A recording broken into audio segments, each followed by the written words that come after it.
And you had those people that were anti-creation, and they would come in and they would shout at us, and they would scream and say that this should be forbidden, there's no such thing as God, and everything is evolution, and the city should never have allowed you to speak here, and they wanted to take us to court, and it was chaos, but the people, they came.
And I don't want to give any more details on what I really experienced in the police office happening to some people that were there.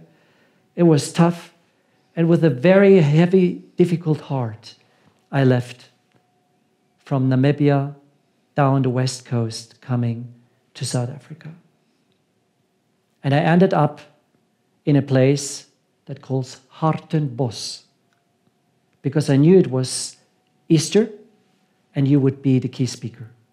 And there was a special event going on, I heard. So I went there, and I gave you note of it, and you said you're going to be there. So I arrived somewhere very late evening after the last lecture, and I saw you standing in the midst of a huge tent with barely any lights on. I approached you right away. I said, here I am. And you know, the funny thing is, that really shook me. In Australia, which was about 9 months before, I approached you and I said, ha, I know what the mark of the beast is. I told you. I said, what is it? I said, it's the barcode. And he said, it's not. I said, what? It's not a barcode. What did you answer? Well, if I answered you, I can't remember what I answered, but I would have told you that it has to do with the authority of God and His law, and that the other is a counterfeit, or something similar. Being an Adventist, I didn't know that. Can you imagine? Very poorly educated, but it was my own fault. I can't blame anyone else. But I asked you in Hartenbos in the tent, do you remember who I am? And you know what you said to me? What did I say? You said, you're the barcode guy. Okay. You said that. I remember you well. I said, how does that happen? How many people has he met so far? Since then, and at that meeting. And I felt that sort of a little sign, a confirmation that was important for me to give me the possibility to talk to you about it. And you said, what would you like? I said, I have got the impression to do a movie on creation. And you confirmed that's a good idea. And I said, would you like to be part of it? Could I arrange you as a speaker? And you said, go speak to Stan Sedelbar about that from Amazing Discoveries Germany, because he's arranging all my speaking appointments. Talk to him about it. And I left the camp meeting not before I saw something special. I saw a row of like 40, 50, 60 pastors that were putting their hands on top of the shoulder, one another, a whole row. And right in the front, in the middle, something wonderful happened. There were you and your wife, Sonika. That was my ordination.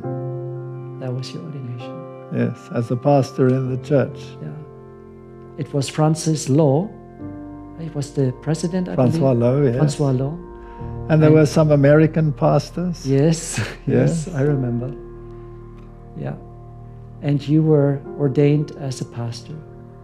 And I said, thank you, Lord. I've witnessed that with my own eyes, and it was... You took some pictures. Yes. It was a very special event. Yes, it was. And I knew God is now having a new job to do for you. And some of those American evangelists, they're no longer with us, but they were all there, yes.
I left fully confident that this is my new way to go. So what I did on the way to the airport, everything was forgotten with the images in Namibia. I said, God, you must replace them. It's your work. However you're going to do it, you'll do it. I was so confident. And I gave Stan a call and I said, Stan, I just met Valter and I'm going to come to support Amazing Discoveries. And he said, yes, just come. I knew Stan for very, very years. We were playing volleyball together in a team. And he wouldn't believe me because he knew that I wasn't in church really. But that was before the trip. That brought a major change to my life. So I went back to Germany, and having had the graphics company, I said, okay, Lord, how can I support you? And I started doing graphic design for Amazing Discoveries Germany. And I heard a lot about you. I saw you coming, doing some lectures. But there was still the issue with Silva and me. What should we do now? She was in Austria, I was in Germany, and I remembered that night in Namibia at a campfire. I picked up the phone and I said, you have to call her now. And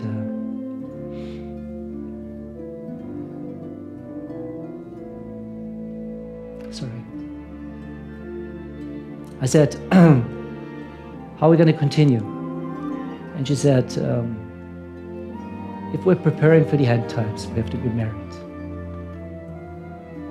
I said, oh, I don't want that. And she said, we have to. There's no other way. If you come back and you're not marrying me, we have to split. So I said, okay, we must do it. How are we going to do it? I don't know, but we'll come back and talk about it. So I went back. We went for many walks. And we said, okay, I'm going to marry you. You know what? We're going to call a pastor somewhere in the US, and we just go there. We don't tell the family. And then we're going to get married. She said, it's not a bad idea, but I don't think that's going to work. And lo and behold, it was the name Valter Fajt coming up. And I said, should we call him? How should that work? Should we go to South Africa? And she said, no. We'll talk to him if he could marry us at one of his next campaigns in Europe.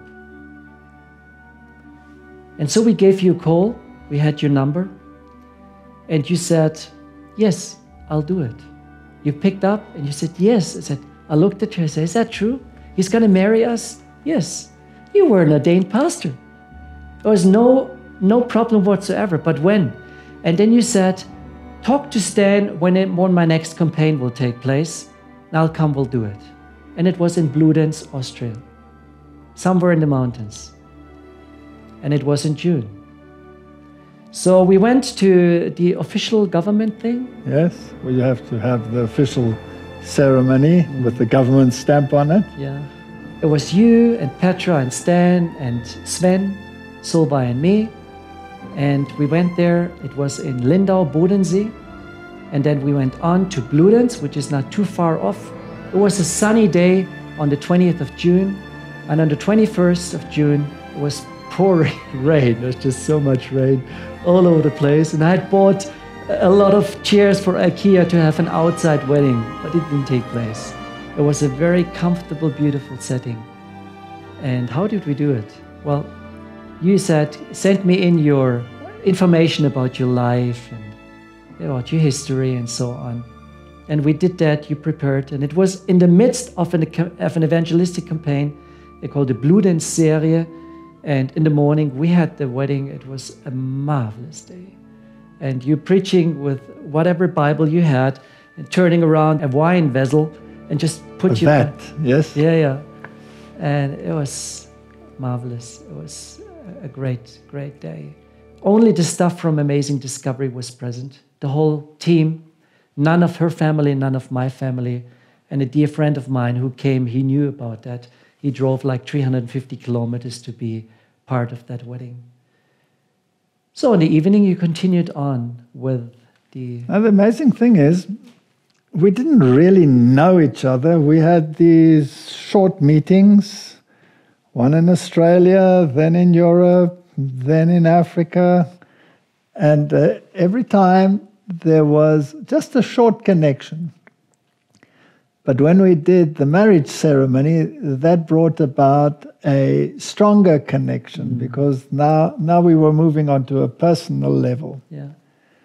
And from then onwards, God then inspired you and gave you the tools to go and do video of all that you had seen. You'd lost many of your images.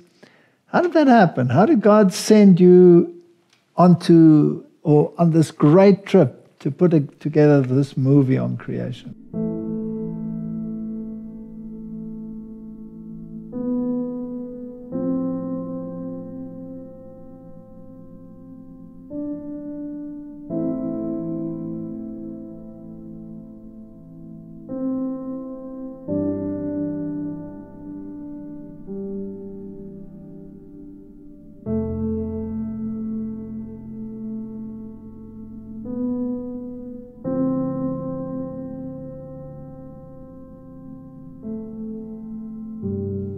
Hard to believe really how it happened. Because once you saw the world and have photographed it, and you know you can't use these images for a movie, animated thing.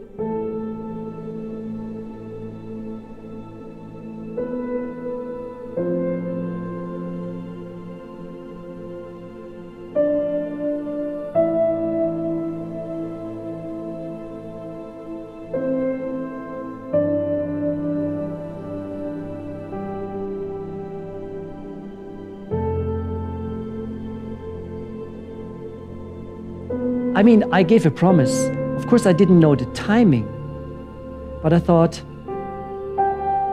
I must go here and there and do some shots, and how I'm going to use a video camera. Is it any different than doing photography and all that? But God provided.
AD provided the first video camera for me, AD Germany, and I went on a trip. And it was like when we married in 2007 in June, I said to her, I'm going to travel a lot by God's grace to do what I have promised. I want to do that movie on creation. And I have never believed, but God just sent me around this earth several times. He provided the means. I was working still in the business, and everything ran just great. I made so much money that I would never really have to think about a creation movie. It was rolling well. And I went to so many wonderful places I have not been before doing photography. Now I was able to capture images. And I found there's places that are so attractive that they would perfectly fit into the creation movie. And I had an idea of how it should work. And then in 2008, I said, Lord, I've got a problem. I'm so busy with my customers. I make so much money. If I go on like that, the movie will never be finished. But I've given you a promise. You know, Walter, when God touches your heart, I made my devotional time up to 3 hours. I got up extra early. And I never went to bed without reading the Bible for an hour, hour and a half. I was just so filled. I'm missing that time. Really. Life can be so busy that you forget about your personal time with God. And it was an impact in my life that I knew I can't manage that myself. It must come from somewhere else. But it was inspirational. And then going on these trips, I just saw the whole place, the whole earth under a new light. And we had conversations on how I should put it together. And then 2008 came and I said, I have given a promise to finish that movie. I didn't have a particular time really, but I wanted to finish it as quickly as possible. You know what then happened? You gave up your entire business, used the money and produced the movie. But I went on my knees first. And I said, Lord, if you want that movie to be ever finished, you got to take away all my customers.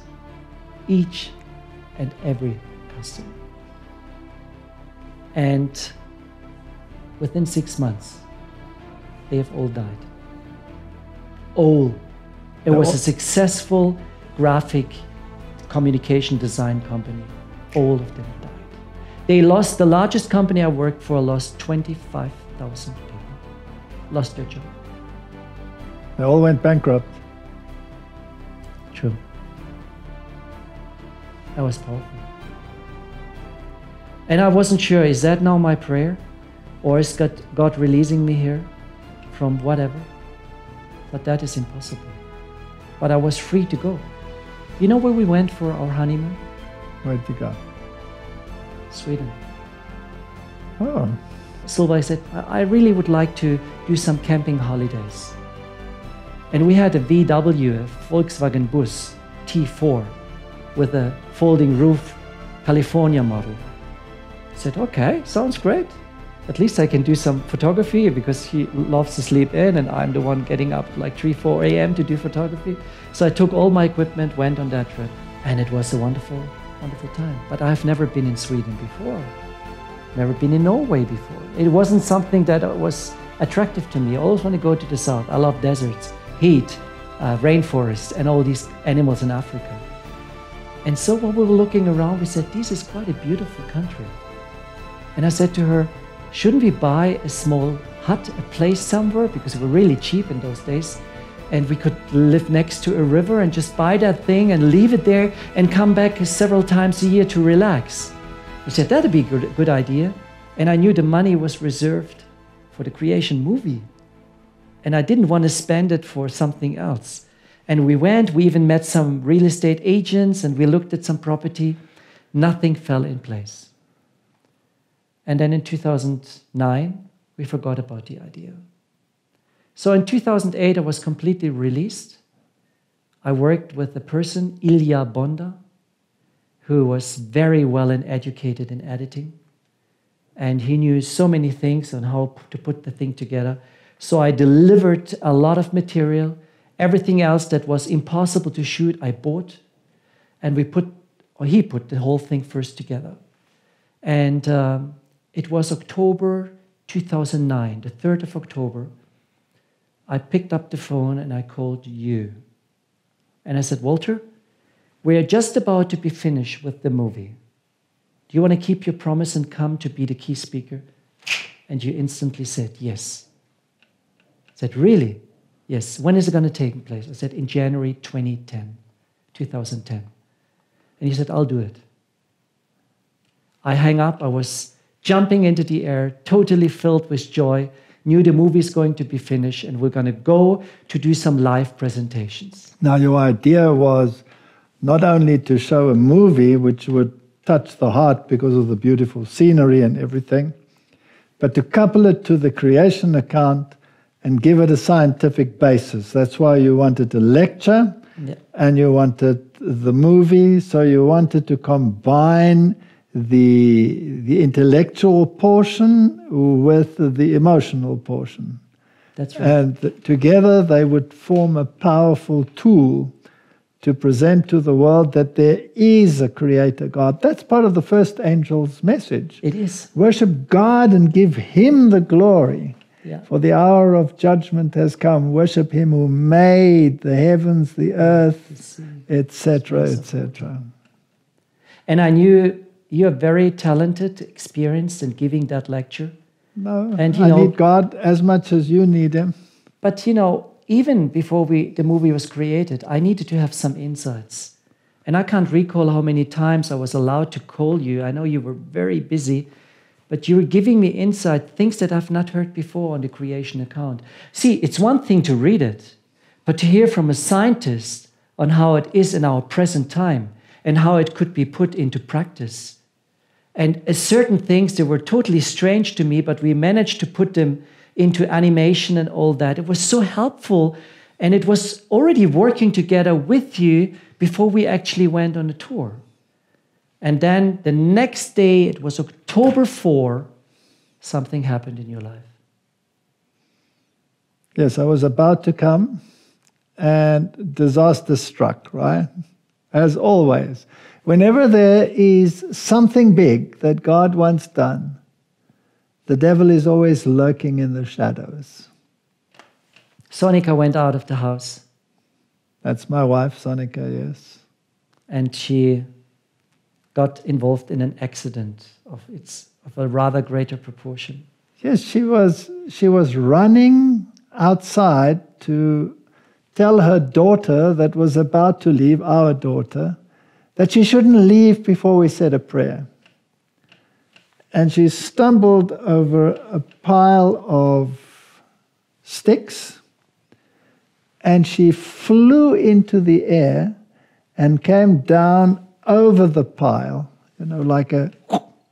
and she totally smashed her thigh and her hip. She totally disintegrated them. And that was just before I was supposed to go. It must have been a hard time for you.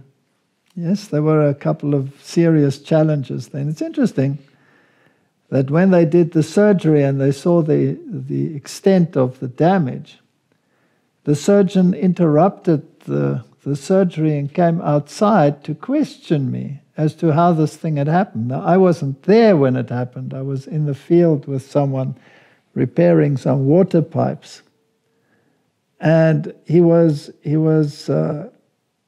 almost aggressive in the way that he inquired of me what had happened.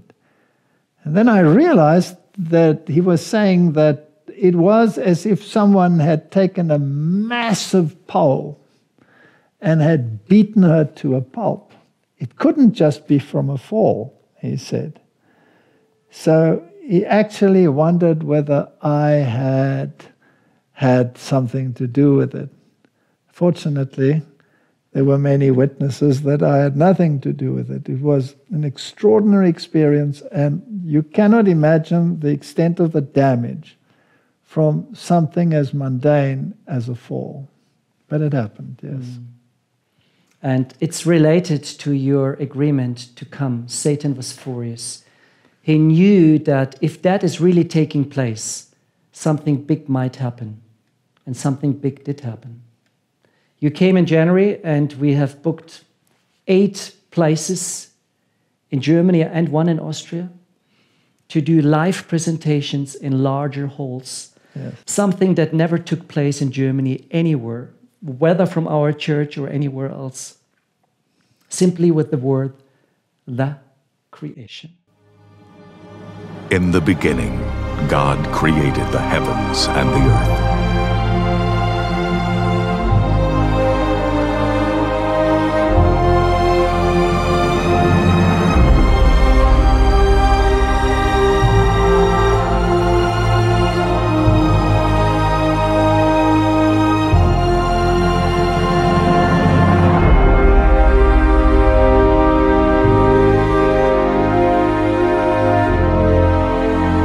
God saw all that he had made, and it was very good.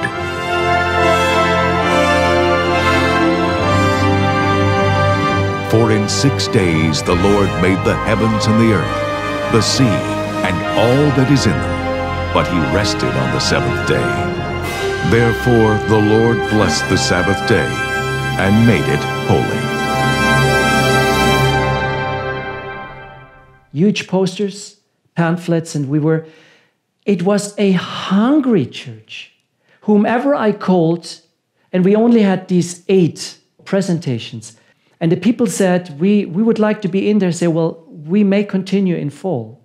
But in January, you came, you had evangelistic outreach during the time, taking care of Sonika. She was almost paralyzed down there for like 3 months or so. It took her more than a year to be able to walk. Unaided, yes. Yeah. Everything you had to do during that time span. It must have been a really difficult time. Yes, and we had to find people to take care of her because she couldn't do things by herself. She couldn't move. Yeah. So, yes, it was challenging, but God opened the way. And fortunately, you and I are blessed with having wives that understand the need for this special outreach, so that they understand that it takes a sacrifice often. You have to put your personal comforts aside, but the blessing that you receive out of actually answering the call far outweighs any inconvenience that you might have had, or sorrow or pain. Yeah, absolutely true. And then a big thing started. And I did not know what's going to come. I think looking back, even for you, it was an overwhelming experience. It was very big, yes. It was one of the most powerful entering wedges that we had had for a long, long time.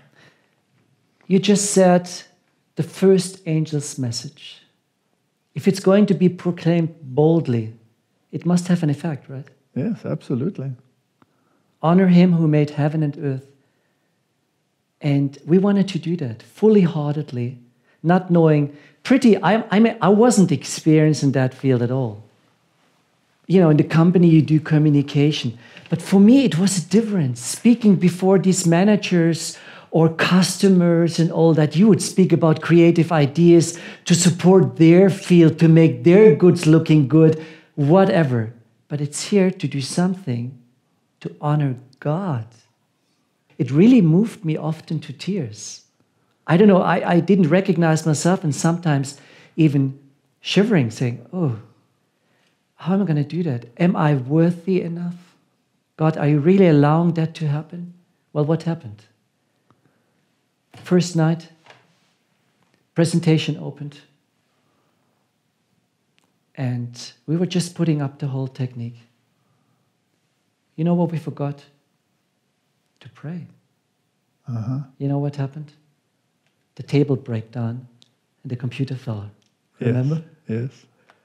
And I've got a very good friend who I traveled to 9 different countries, 3 or 4 continents. And that night he said, you know what I liked? He's still an atheist, sort of. He said to me, Henry, when that professor at that very moment took control over the first thing you said, and it was very powerful to him, scanning the situation. You turned around and spoke to everyone and said, we have forgotten to pray before we started. It was the last time we haven't prayed. And you prayed, we put out the computer and it ran. It was the main data on that computer. It was risky to do it with an SSD drive external. Everything worked fine, the presentation data. 650 to 680 people in a hall of 750. But it was just the beginning. Every other place, 7 to go, was so packed that we couldn't fit in a single soul. And sometimes they were standing around the edges, and sometimes that broke the law because only a certain number of people were allowed. Hanging in the curtains, wanted to watch the movie. People were laying underneath the screen of a 6, 8, or 10 meter screen, depending on the hole size we had, laying underneath and looking up the screen, barely saw anything, just wanted to be part of it. And the people of the halls, the ones that were the overseers, they said, this will never fill a hall. No. There'll be nobody here. But they caused traffic jams. People, they had to get the police to organize the traffic to get the people in there. That's it. And then you had your protesters. Oh, yeah.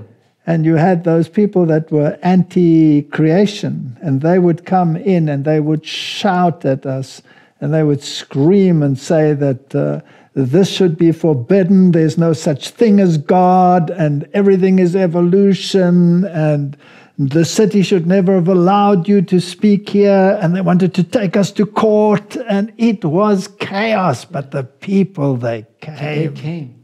And we made an estimate that was more than 65% of all the people coming were non-Adventists. We reached out to 10,000 people in that first stretch of 8 presentations. And I remember little Austria, one place. It was during the time of the carnival, organized with all the setup already for that cruel festival. Anyhow, we put up the screen, went in there, and we said, how many people you have? How many people can fit in here? And he said 750. I said, okay. And he looked at me and said, you'll never fill it. So at about 6:30, I looked at my watch, 6:30, and I looked into the hall. It was packed. 750 people were in there, and I looked outside and I saw cars coming. And then he was running towards me and he said, what's going on? I said, you tell me. I said, what's going on?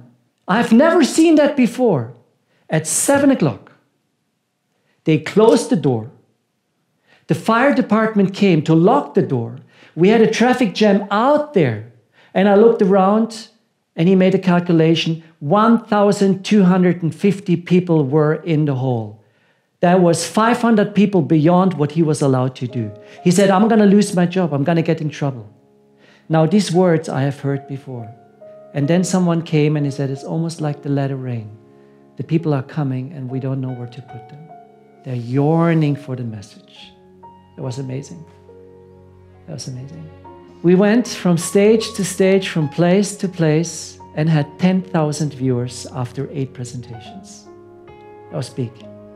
And I remember when we said goodbye to one another, that last prayer, you poured out your heart and you said, Lord, thank you. I did not believe anything like that could ever happen in Germany. And you left for South Africa. And then we said, what are we going to do now?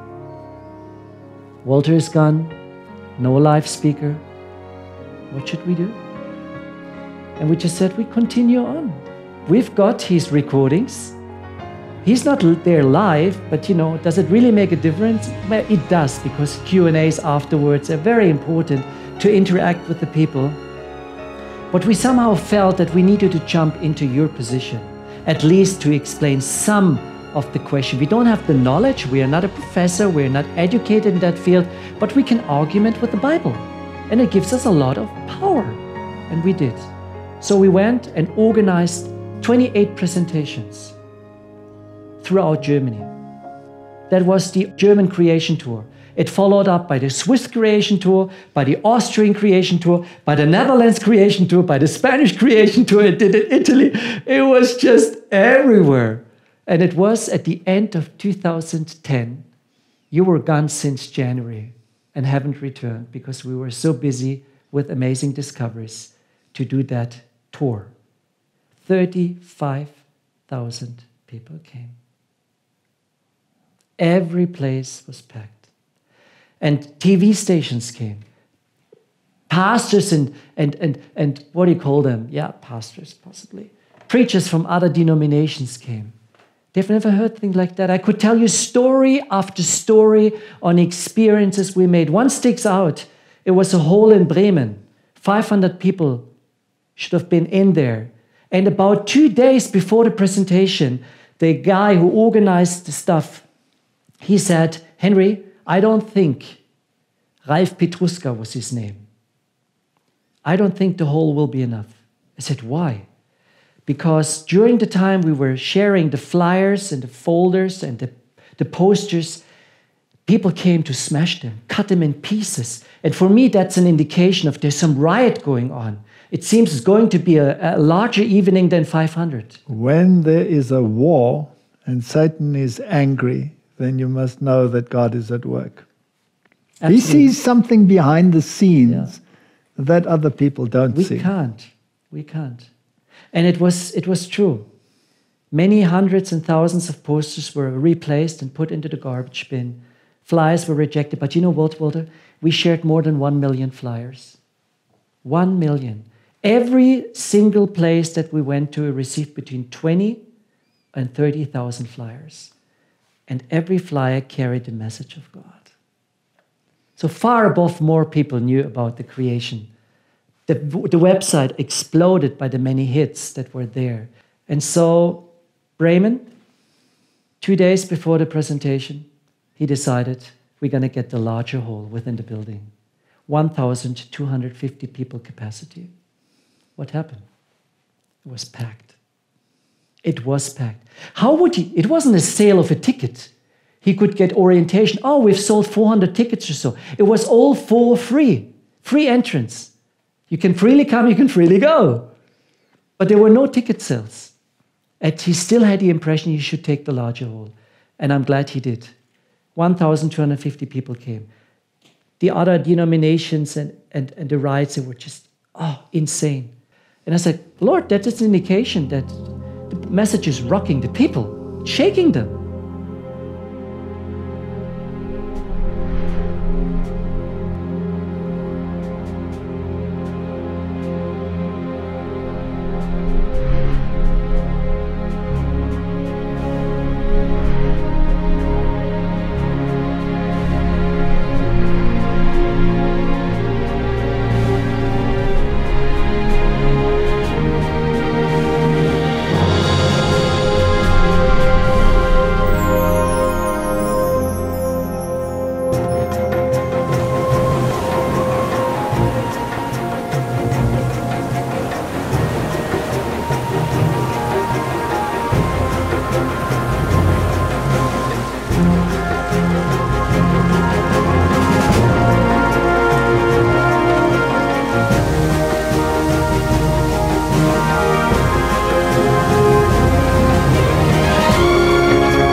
In the beginning, God created the heavens and the earth.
Then God said, "Let us make man in our image, according to our likeness."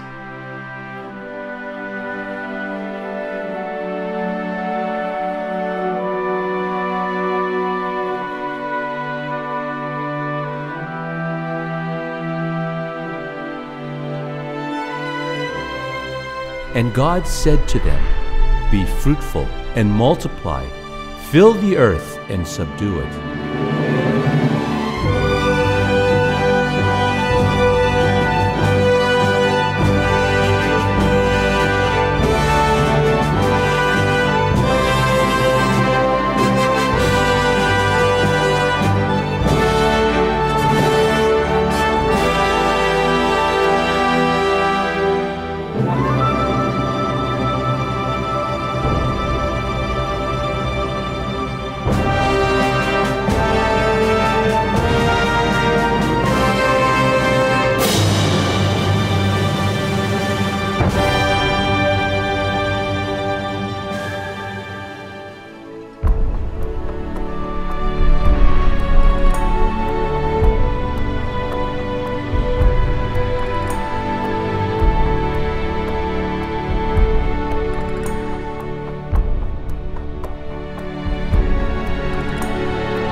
And so at the end of 2010, the phone rang after the creation tour, and I got a phone call from Sweden.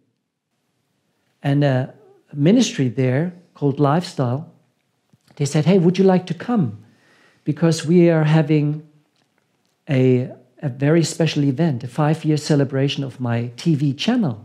I would like to show you a creation movie. Would you like to come live in person?" I said, "Yeah, I could do that." And remember, 3 years ago, we gave up on actually a year and a half ago, we gave up on the idea of Sweden. I went there totally neutral in feelings. I touched the Swedish ground, I didn't have whatsoever feeling. Just there to present. And I knew Ted Wilson will be the key speaker on that event. And I prepared one DVD for him in the English language, spoken by Alden Ho. And I wanted to give it to him. So the presentation was Friday night. And Ted and his wife Nancy were sitting on one of the rows. And I presented it to the 5-year celebration. Packed my stuff. And on Sunday morning, I wanted to approach Ted Wilson to present the DVD to him. Just to give him as a little gift. And he turned around, saw me, and he said, "Would you mind, please go and find a room for us?" And I said, "A room? Yes, I would like to talk to you. I mean, I can give it to you right here. We don't need to discuss. Go, please, and find a room. I would like to talk to you personally." And he was surrounded by a number of people. So I went, I found a room, I told him, here we are. He came, locked the door. We kneeled down. First thing, he prayed a prayer, and then he unfolded a project to me, and he said, "That is my vision of your movie.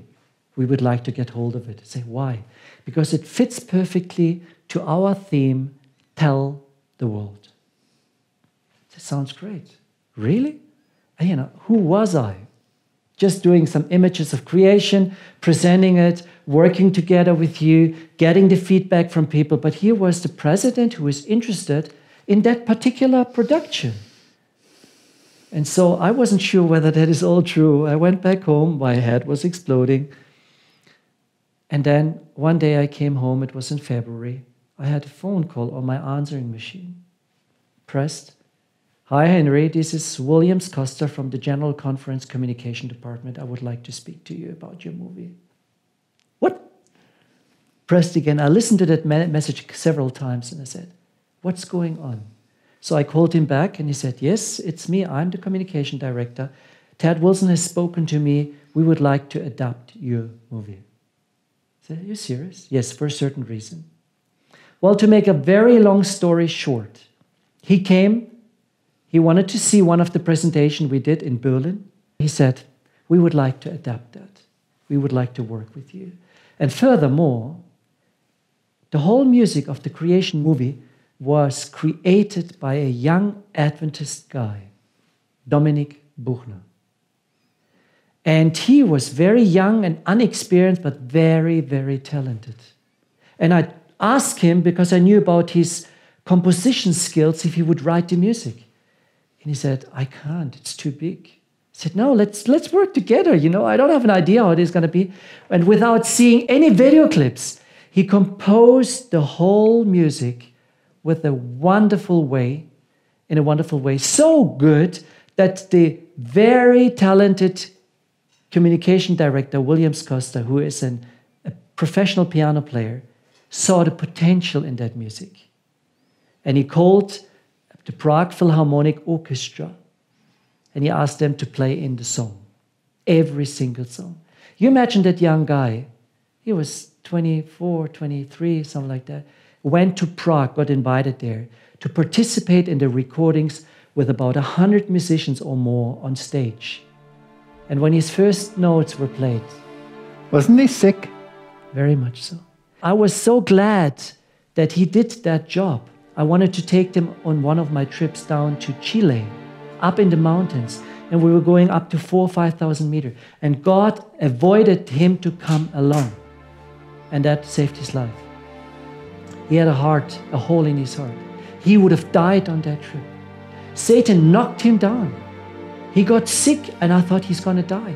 His parents were totally off. They said, "What's going on?" He studied, instead of becoming a doctor, he became a theologian. Today he's one of the pastors in Baden-Württemberg. But he was struck down heavily, heavily. But he composed a music that was gladly received by these professional musicians, and they played in the whole track with absolutely top professional musicians. Welcome back. Adventist World Church headquarters last month screened a powerful new film celebrating the biblical account of creation. The film features a narration of the Genesis creation story set to footage of nature and instrumental music. Adventist filmmaker Henri S says his 4-year journey around the globe collecting footage reaffirmed his own belief in God's creative power. Williams Costa Jr. has this report. In 2006, German Adventist filmmaker Henri S felt called to celebrate the beauty of creation. He wanted to present evidence of God's creative power in a compelling way that would make audiences rethink their views on origins. The result? A film called The Creation captures the variety and scope of the nature. Adventist leaders watched the film and decided it was a perfect fit for the church's focus on creation in 2013 and 14.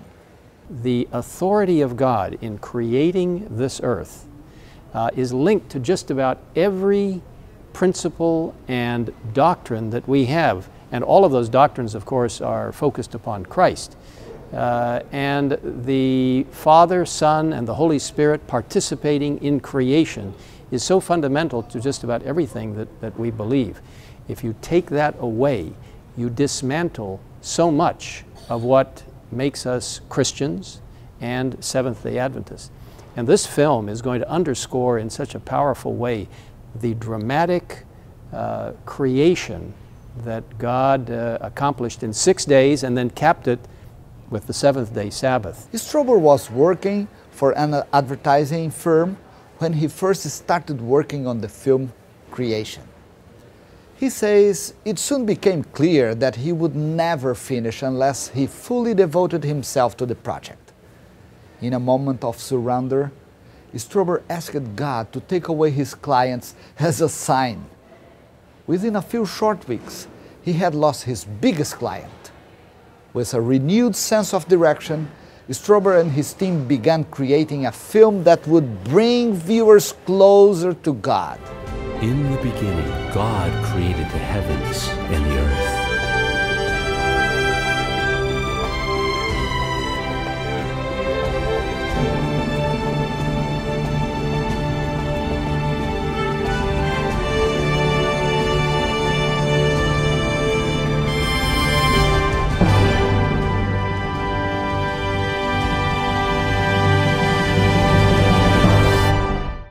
Touber spent 4 years collecting 100 hours of high-definition footage and more than 100,000 photos from 5 continents.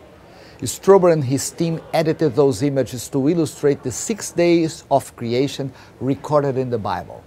Music composed by Adventist musician Dominic Buchner and performed by the Czech Philharmonic Orchestra tied the story together.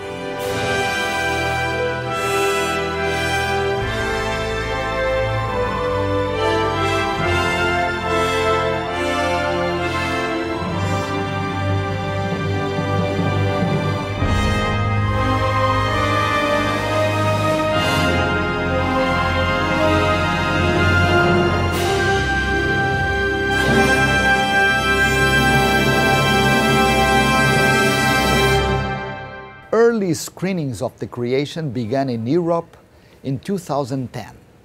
Almost 75% of the first audiences were community members unfamiliar with the Adventist belief in a 6-day creation.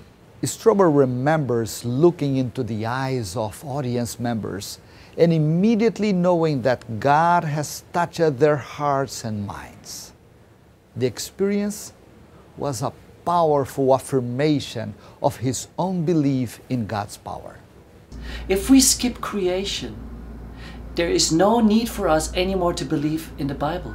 If we skip creation, we forget about the salvation plan. If we skip creation, there is no need for us for the Sabbath. If we skip creation, we may forget about being a Seventh-day Adventist. And that's what we're called for, to proclaim the first angel's message, honor him who had made heaven and earth. Then God said, "Let the waters abound with an abundance of living creatures, and let birds fly above the earth across the face of the firmament of the heavens."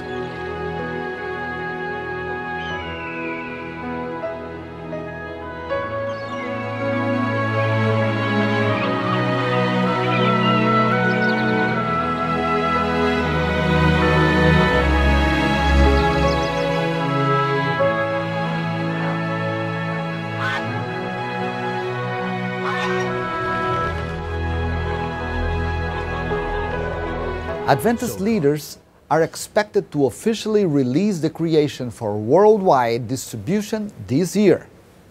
At the same time, plans are in place to dub the film in languages spoken around the world and make it available for local screenings.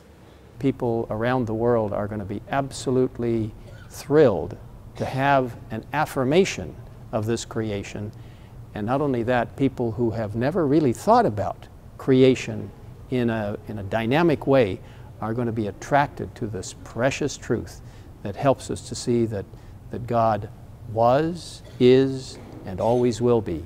He is our Creator, our Redeemer, and our soon-coming King. And the film helps us to know that.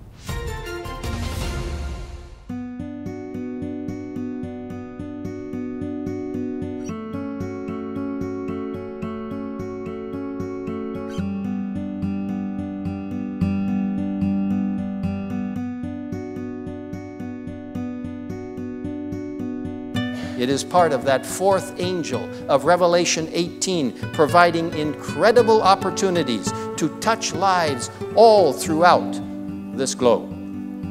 Next week, during annual council, we will debut The Creation. The Earth is a Witness, a General Conference Communication Department project coordinated by the Communication Department and our Faith and Science Council and Geoscience Research Institute. Local churches and the church's media will use this new creation video in outreach events to the community.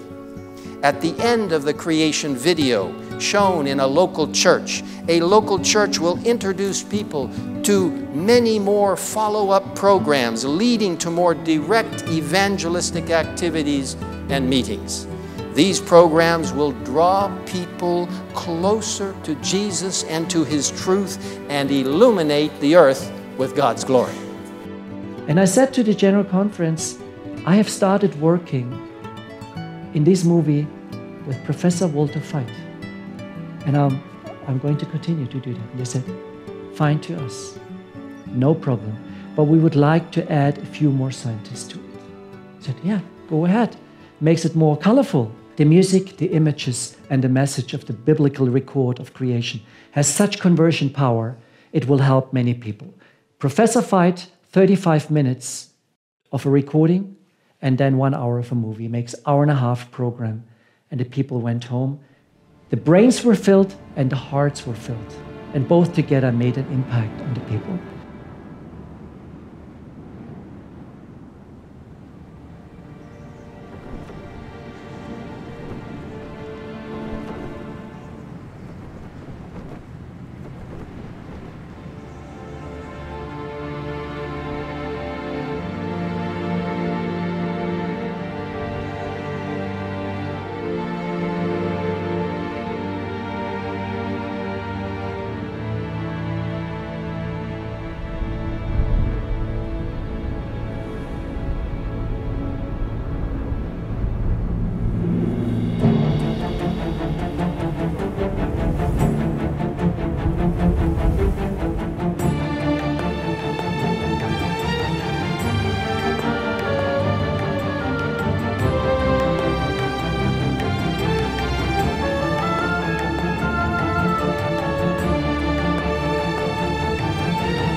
faith is the assurance of things hoped for, the conviction of things not seen. By faith, we understand that the worlds were prepared by the Word of God, so that what is seen was not made out of things which are visible.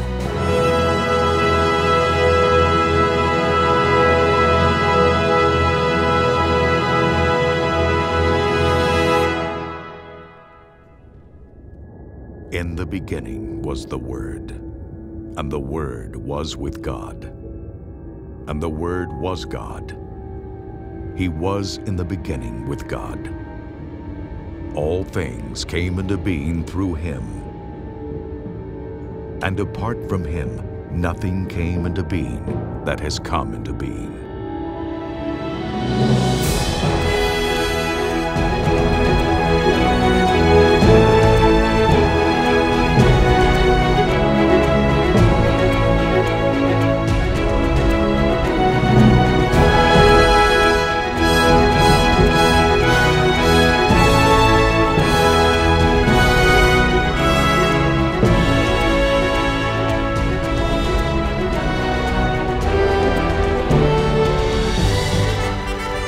In the beginning, God created the heavens and the earth. In the beginning, God created the heavens and the earth.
Now the earth was formless and empty.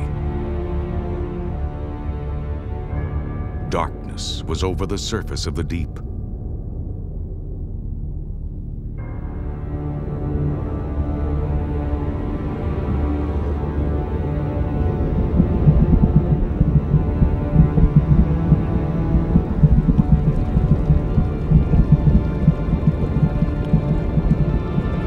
And the Spirit of God was hovering over the waters.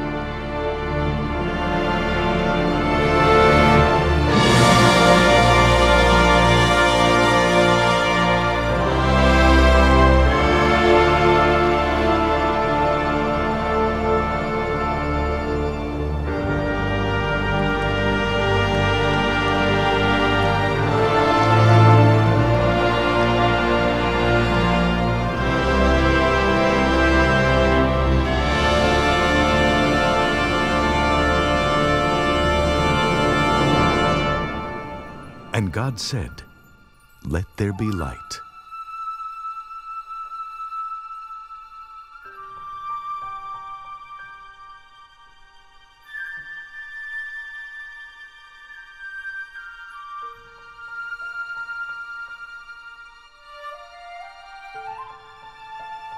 And there was light.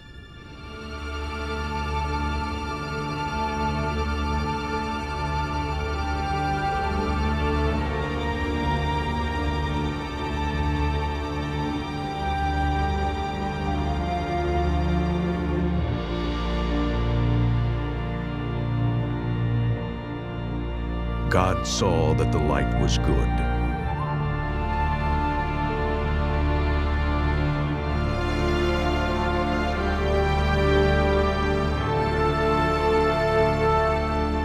And He separated the light from the darkness.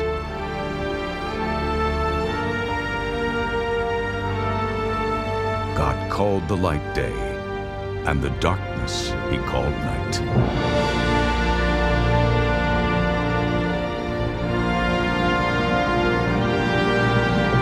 And there was evening, and there was morning, the first day.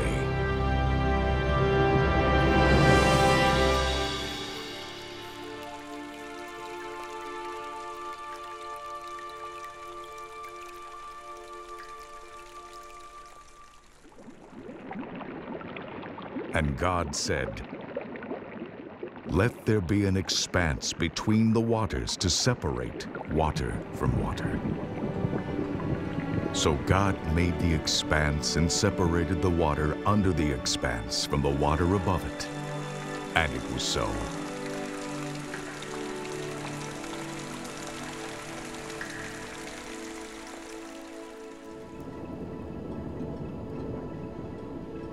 God called the expanse sky.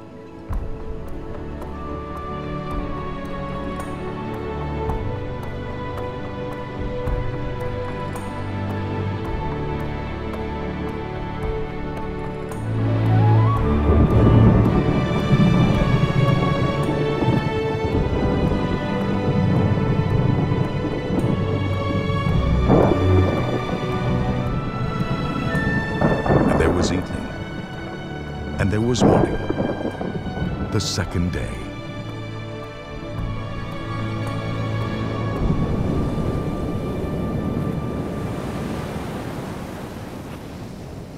And God said, "Let the water under the sky be gathered to one place."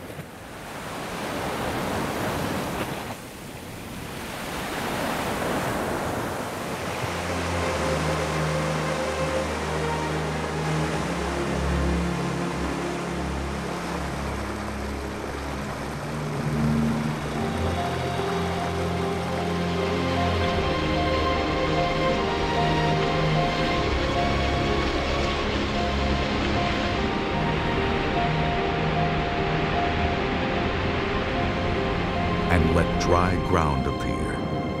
And it was so. God called the dry ground land, and the gathered waters he called seas.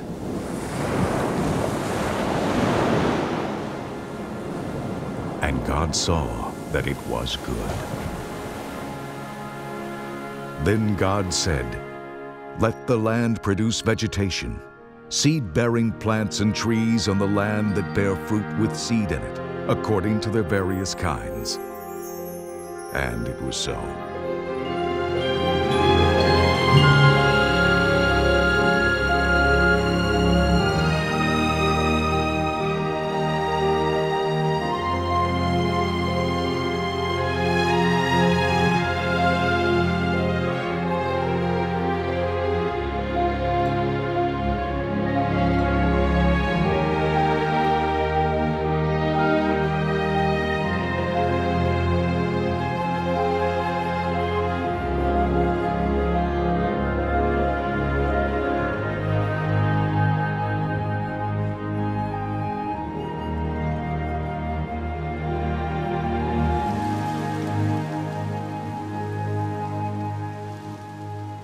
The land produced vegetation, plants bearing seed according to their kinds, and trees bearing fruit with seed in it according to their kinds. And God saw that it was good.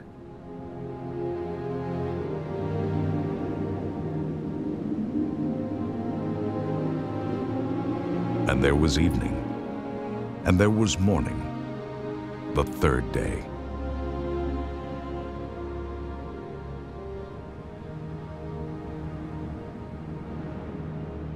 And God said, "Let there be lights in the expanse of the sky to separate the day from the night."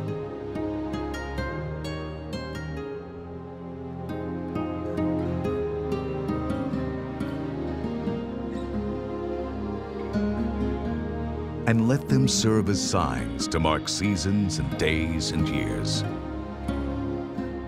And let them be lights in the expanse of the sky to give light on the earth.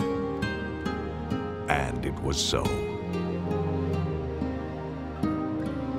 God made two great lights, the greater light to govern the day, and the lesser light to govern the night.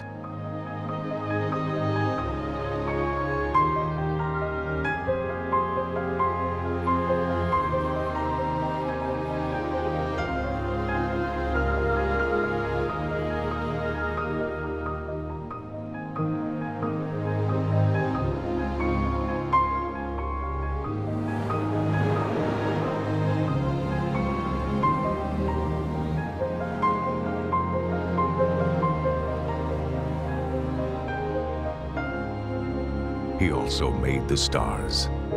God set them in the expanse of the sky to give light on the earth, to govern the day and the night, and to separate light from darkness.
And God saw that it was good.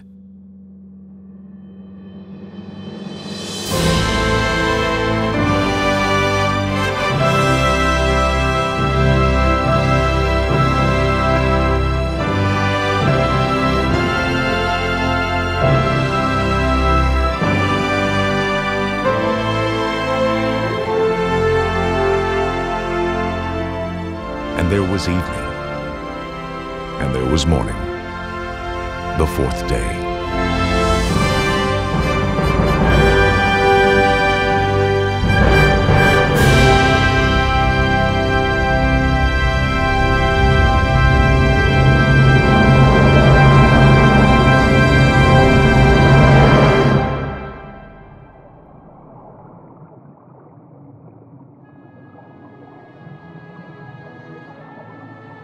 And God said, "Let the water teem with living creatures."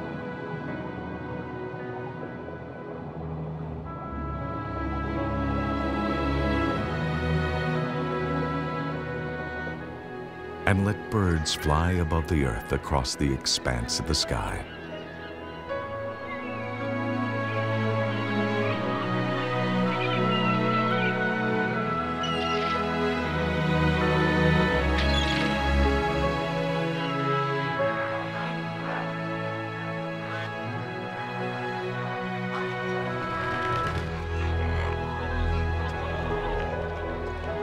So God created the great creatures of the sea, and every living and moving thing with which the water teems, according to their kinds, and every winged bird according to its kind. And God saw that it was good.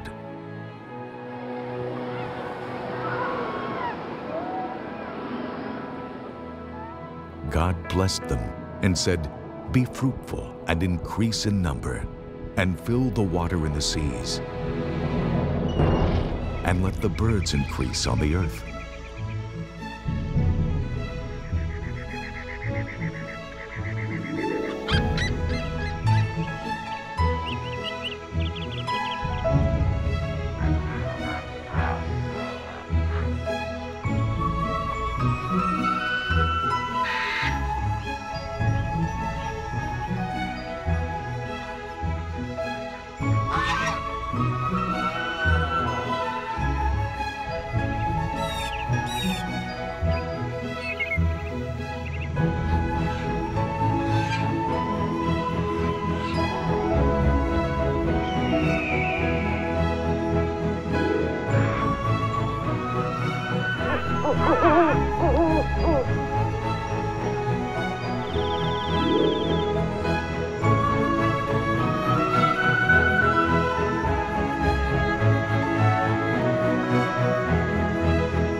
And there was evening, and there was morning, the fifth day. And God said, "Let the land produce living creatures according to their kinds, livestock, creatures that move along the ground, and wild animals, each according to its kind. And it was so.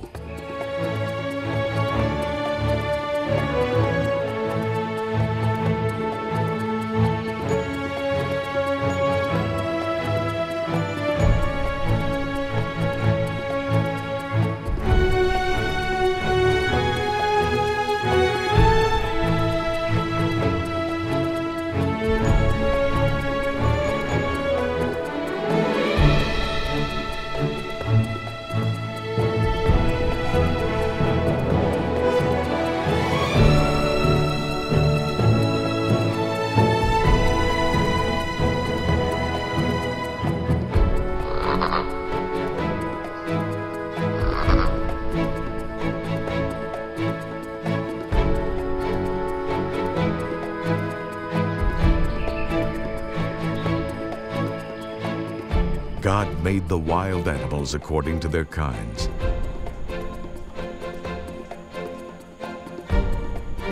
the livestock according to their kinds, and all the creatures that move along the ground according to their kinds.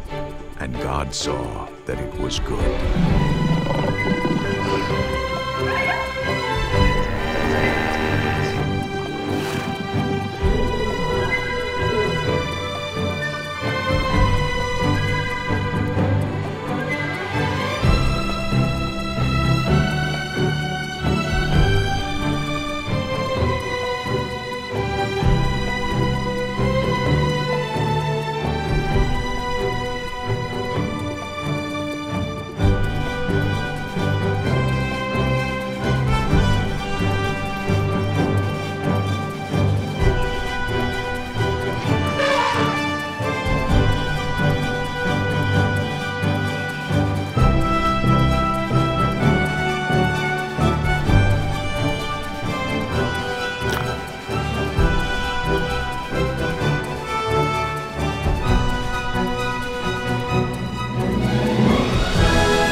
Then God said, "Let us make man in our image, in our likeness."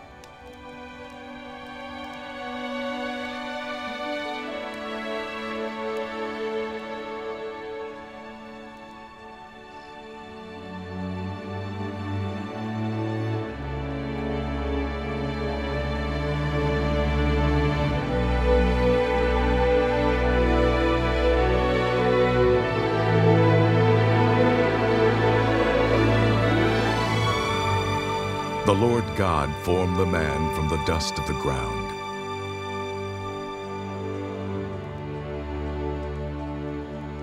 And breathed into his nostrils the breath of life.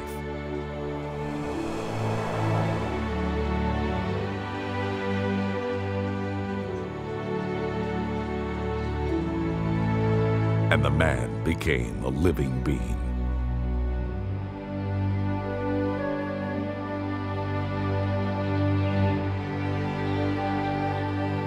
Then God said, "Let them rule over the fish of the sea and the birds of the air, over the livestock, over all the earth, and over all the creatures that move along the ground."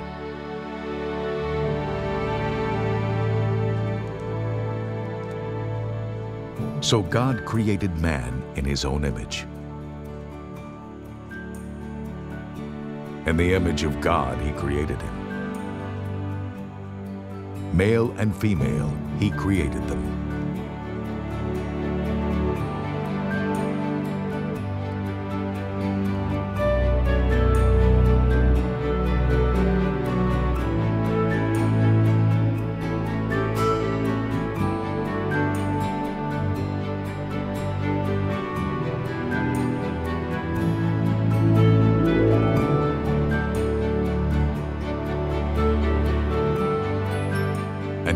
blessed them and said to them, "Be fruitful and increase in number.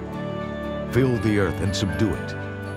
Rule over the fish of the sea and the birds of the air, and over every living creature that moves on the ground."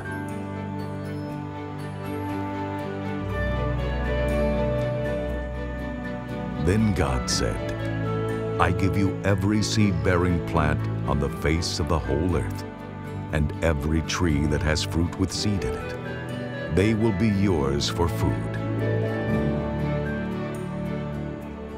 And to all the beasts of the earth, and all the birds of the air, and all the creatures that move on the ground, everything that has the breath of life in it, I give every green plant for food."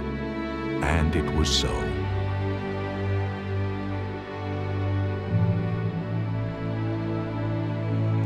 God saw all that he had made, and it was very good.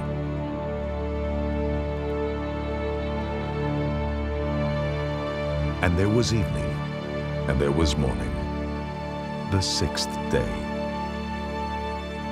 Thus the heavens and the earth were completed, and all their hosts. By the seventh day, God completed his work which he had done, and he rested on the seventh day from all his work which he had done. Then God blessed the seventh day and sanctified it, because in it he rested from all his work which God had created and made.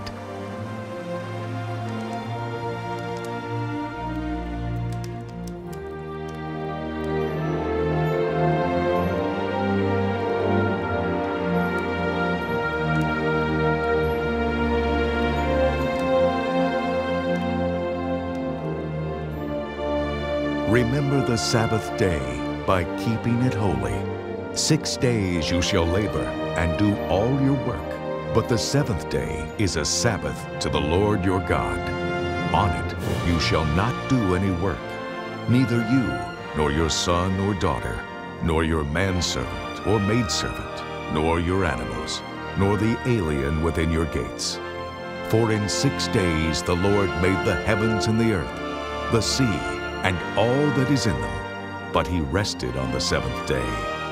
Therefore the Lord blessed the Sabbath day and made it holy.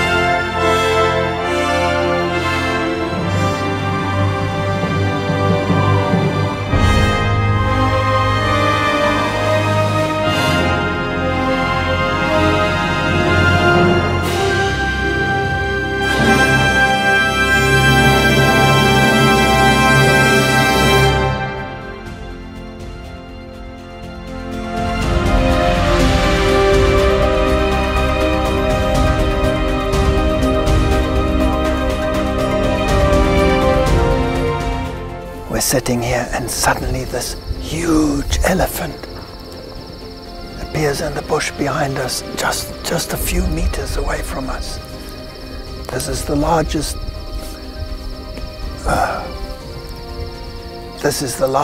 animal in Africa. It is well known for its aggression. It has killed many people.